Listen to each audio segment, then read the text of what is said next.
Listat e kandidatëve për deputet në radhët e PD-s duket se janë kalkuluar me shumë kujdes, edhe pse u kritikua për emrat e përzgjedhur, Berisha ka pasur diçka tjetër në mendje. Ai e dinte që do të humbiste edhe zërat kritik i degdisi tek lista e hapur.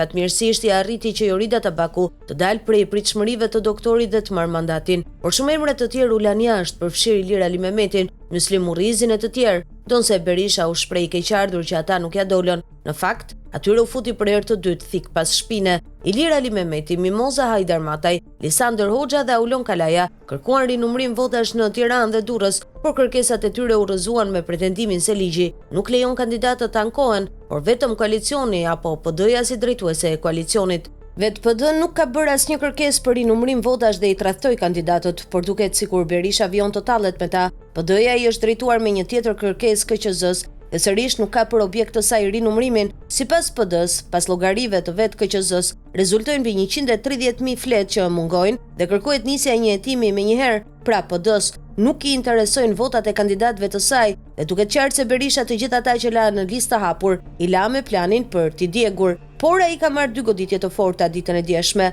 E para i erdhi nga aleati i tij Ilir Meta, donse PD-ja i fitoi zgjedhjet në Bashkinë e Kavajës. Partia e Lirisë ka bërë kërkesë për rinumrim votash në disa njësi të kësaj zone, me pretendimin se rezultati është trukuar. Nga ana tjetër, Ilir Ali Mehmeti ka vendosur të mos dorëzohet. Tani është drejtuar me një kërkesë kolegjit zgjedhor duke ndjekur të gjitha shkallët e ankimit. Ai kërkon rinumrim në Tiranë, pasi vetë ka deklaruar se ka dyshime se votat e tij janë vjedhur brenda listës. Po ashtu, edhe vetë Aulon Kalaja ka thënë se ka patur trafikim votash. Pra dyshimet janë se Berisha apo njerëz pranë tij kanë orientuar votën tek lista e hapur, ose kanë bërë makinacione me numëruesit dhe tani nuk duan që të zbulohet kjo gjë. Të gjithë kandidatët e listës së hapur ndjen të tradhtuar dhe të lënë në baltë.